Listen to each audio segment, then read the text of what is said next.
राष्ट्रवादी काँग्रेस पक्षाचा अजित पवार 26वा वर्धापन दिन मंगळवारी पुण्यात साजरा झाला। या कार्यक्रमासाठी उपमुख्यमंत्री अजित पवार यांच्यासह त्यांच्या पक्षातील सर्वच महत्त्वाचे नेते उपस्थित होते। या कार्यक्रमात बोलताना अजित पवार यांनी राज्यातील राजकारणासह विविध विषयांवर भाष्य केलं। या कार्यक्रमात बोलताना अजित पवार यांनी शिवसेना शिंदेच्या काही नेत्यांना देखील अप्रत्यक्ष सुनावल्याचं पाहायला मिळालं। सामाजिक न्याय विभाग, आदिवासी विभागाचा निधी वळवल्याचा आरोप काही नेत्यांनी केला होता। त्यावर अजित पवार यांनी थेट उत्तर देत नाव न घेता मी खिशात पैसे घेऊन बसतोय का असं म्हणत शिवसेनेच्या मंत्र्यांना अप्रत्यक्ष सुनावलंय। कधी कधी काही बातम्या येतात की अजित पवार पैसे सोडत नाहीत, मग मी काय खिशात पैसे घेऊन बसतोय का असा सवाल अजित पवारांनी जाहीर भाषणातून केला। अजित पवारांनी अर्थसंकल्पामधून पैसा कशा पद्धतीनं वापरला जातो हेही पुढे सांगितलंय। राज्य सरकारनं अर्थसंकल्प सादर केल्यानंतर पहिल्या 3 महिन्यात आम्ही 20% पैसे सोडतो, दुसऱ्या 3 महिन्यात 40% पैसे सोडतो, तिसऱ्या 3 महिन्यात 60% पैसे सोडतो, नंतर 80% आणि शेवटी 100% सोडतो। अशा प्रकारचं ते नियोजन असतं। मागच्या मंत्रिमंडळ बैठकीत महाराष्ट्र राज्य अनुसूचित जाती जमातीच्या आयोगाला वैधानिक दर्जा देण्याचं काम आम्ही केलं, तेव्हाच हे लक्षात आलं की अशा पद्धतीनं अनुसूचित जातीलाही दिलं पाहिजे, कारण आयोग होता पण वैधानिक दर्जा नव्हता। त्यानंतर आज राज्य अनुसूचित जाती आयोगाला वैधानिक दर्जा देण्याचा निर्णय घेतला, असं अजित पवार यांनी भाषणात म्हटलंय। समाज कल्याण विभागाचा निधी वळवल्याचा आरोप करण्यात येतो, मात्र मागील वर्षीच्या तुलनेत त्या विभागाला जास्त निधी दिलाय। काही जण मुद्दामहून आपलं सरकार आल्यापासून आपली बदनामी करण्याचा प्रयत्न करत आहेत। काही जणांनी विधान केलंय की सामाजिक न्याय विभागावर अन्याय केलाय। आता या ठिकाणी नरहरी झिरवाळ आहेत। तसेच सर्वांना माहित आहे की या वर्षाचा अर्थसंकल्प सादर असताना आदिवासी विभागाला आपण 41% निधी वाढवून दिलाय, पण ही माहिती सर्वांसमोर येत नाही, असंही अजित पवार यांनी म्हटलंय। आपला मागासवर्गीय समाज असेल, आपला आदिवासी समाज असेल, या प्रकारे मी निधीचं वाटप करत असतो आणि ते सूत्र आपण सगळ्यांनी स्वीकारलेलं आहे। काही जण जाणीवपूर्वक आपलं सरकार आल्यापासून पद्धतशीरपणे बदनामी करण्याचा प्रयत्न करतात। काही आपला संबंध नाही। काहींनी काय स्टेटमेंट केलं की सामाजिक न्याय विभागावर अन्याय केला, अजित पवारांनी बजेट कमी केलं। इथं नरहरी झिरवाळ आहेत, बाकीचे माझे सहकारी आहेत, त्यांना विचारा। माझ्या राष्ट्रवादी काँग्रेस पक्षाच्या इथं असणाऱ्या, बाहेर सगळीकडे ऐकत असणाऱ्यांना प्रत्येकाला माहिती पाहिजे, बाबांनो, यंदाचा 7,20,00,000 रुपयाचा अर्थसंकल्प महाराष्ट्राचा सादर करत असताना महायुतीच्या सरकारने जवळपास 40% गेल्या अर्थसंकल्पापेक्षा आपण अनुसूचित जमाती म्हणजे आदिवासी विकास विभागाला वाढवून दिलं। नरहरी दिले गेले 41%, सॉरी मी 40% म्हटलं, 41%। हे पुढे येतच नाही।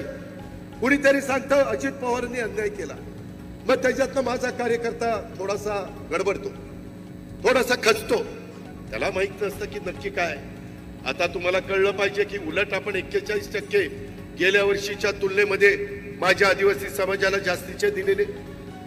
सामाजिक न्याय विभागात माझा मागासवर्गीय समाज आहे, त्यावेळेस आपण गेल्या वर्षीच्या पेक्षा 38% तिथं जास्त दिलेले। मुख्यमंत्र्यांनी पण त्याच्याबद्दलचं स्टेटमेंट केलेलं तुम्ही ऐकलं असेल, पण त्याबद्दल त्याला जेवढी प्रसिद्धी मिळायला पाहिजे तेवढी प्रसिद्धी दुर्दैवाने मिळत नाही। आणि मग आपल्या बरोबर पण काम करणाऱ्या माझ्या मागासवर्गीय समाजाला, आदिवासी समाजाला वाटतं अरे असं झालंय का। अजित पवार आणि त्यांचे सगळे सहकारी आणि राष्ट्रवादी काँग्रेस पक्षाचे नेतेगण फक्त शिवशाहू फुले आंबेडकरांच्या विचारधारेने चला एवढं भाषणापुरतं सांगतात का? नाही, आम्ही प्रत्येक गोष्ट कृतीमध्ये करतोय। आता इथं आदिती तटकरे बसली आहे, त्याच्यामध्ये तिला विचारा, मागच्या वेळेस आपला दारुण पराभव लोकसभेला झाला, 4च जागा मिळाल्या। आम्हाला सगळ्यांना सांगितलं 1 जागा तुम्ही महादेवराव शिवणकरांच्या करता सोडा, नाहीतर तिथं राजेश विटेकरची उमेदवारी ठरलेली होती। आपण ऐकलं, शेवटी सगळ्यांना संधी मिळाली पाहिजे आणि त्याच्यातून 75% आपल्याला पराभव स्वीकारावा लागला।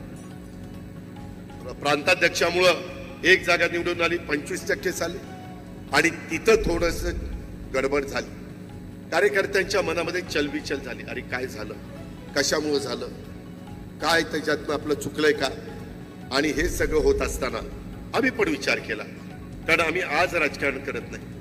सुदैवाने माझ्यासारख्या कार्यकर्त्याला एकत्र काँग्रेस असताना प्रफुल्लभाईंना माहितीये, प्रफुल्लभाईंना पण 91लाच खासदारकीचं तिकीट मिळालेलं होतं काँग्रेसचे उमेदवार, आणि मलाही 91 साली खासदारकीचं तिकीट बारामतीतनं मिळालं होतं. आम्ही दोघे एकत्र खासदार झालो.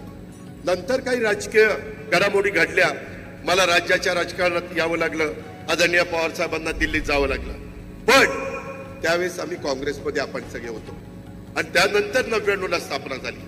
सांगायचं तात्पर्य की ह्या सगळ्या गोष्टी घडत असताना आता लोकसभेला फटका बसल्यावर शेवटी लोकांची नाडी ओळखता आली पाहिजे. काय केल्यानंतर पुन्हा आपल्या महायुतीला पाठबळ मिळेल, काय आपल्या चुकलं का, कुठं आपण कमी पडलो, आणि त्याच्यातून आम्ही सगळ्यांनी चर्चा केली, आणि तिथून लाडकी बहीण योजना पुढे आली. जबाबदारी मोठी होती. अर्थसंकल्पामध्ये जवळपास 40 ते 45 हजार कोटी रुपये या कामाच्या करता, पण माझ्या गरीब महिलांच्या करता, ज्यांच्या हातामध्ये कधी असं महिन्याच्या महिन्याला पैसे डीबीटी द्वारे येत नाही, त्यांनाही वाटतं की मी पण काहीतरी माझ्या कुटुंबाकरता करावं, मुलाबाळांकरता करावं, स्वतः करता करावं, असं बघणारा मोठा वर्ग सांध्यापासून बांध्यापर्यंत महाराष्ट्रामध्ये आहे, आणि तो महिला वर्ग आहे. आणि त्याच्यामुळे तो विचार आपण केला. तो विचार करत असताना पुरुषांच्या करता पण आपण अनेक जण बळीराजा म्हणून काम करतात, शेतकरी म्हणून काम करतात, त्यांच्या करता देखील बरेच दिवस माझ्या मनात होतं की कुठेतरी यांना 3, 5, 7.5 हॉर्सपॉवर जेवढं आपल्याला झेपेल. कारण मी राज्यामध्ये फिरत असताना सगळ्यांना सांगतो, बाबांनो, सगळी सोंग करता येतात, पैशाचं सोंग नाही करता येत. आपला प्रपंच करत असताना, आपल्या घराचं कारभारी पण करत असताना, तालुक्याचं, गावचं, जिल्ह्याचं, राज्याचं नेतृत्व करत असताना, आणि त्याच्यातून ही 65,000 कोटीचा भार हा राज्य सरकारने त्या बाबतीमध्ये उचललाय. मी स्वतः आत्ताच मंत्रिमंडळाची बैठक करून त्या ठिकाणी आलोय. तिथं पण आम्ही सगळे येताना काही ना काही विचार केलाय की रिसोर्सेस कसे वाढतील. रिसोर्सेस पण वाढले पाहिजे. पगाराचा खर्च आहे, त्याच्यामध्ये आपल्याला पेन्शनचा खर्च आहे, तो तर करावाच लागतो, त्यांचा हक्क आहे, उपकार करत नाही आपण. आणि त्याच्यातून डेव्हलपमेंट पण झाली पाहिजे. अपेक्षा पण लोकांच्या खूप आहे, आणि म्हणून या सगळ्या अपेक्षा पूर्ण करत असताना आम्ही अनेक प्रकारे त्याबद्दलचे निर्णय घेतो. कधी कधी काही जण असं बातम्या सोडतात की अजित पवार पैसे सोडत नाही. अरे पैसे सोडत नाही काय, माझ्या खिशात पैसे घेऊन पोहोचलोय. शेवटी राज्य सरकारने अर्थसंकल्प सादर केल्यानंतर पैसे पहिल्या तिमाहीत आम्ही 20% सोडतो, दुसऱ्या तिमाहीत 40% सोडतो, तिसऱ्या तिमाहीत 60% सोडतो, नंतर 80%, आणि शेवट महिन्यात 100%. अशा पद्धतीचं ते नियोजन असतं. मित्रांनो, हे सगळं करत असताना मागच्या मंत्रिमंडळाच्या बैठकीत नरहरीला आठवत असेल की मागच्या आठवड्यात मंत्रिमंडळाच्या बैठकीत महाराष्ट्र राज्य अनुसूचित जमाती आयोगाला वैधानिक दर्जा देण्याचं काम आम्ही केलं. वैधानिक दर्जा. आणि त्याच वेळेस लक्षात आलं की अशाच पद्धतीनं आपल्या अनुसूचित जातीला पण दिलं पाहिजे, कारण आयोग होता परंतु वैधानिक दर्जा नव्हता.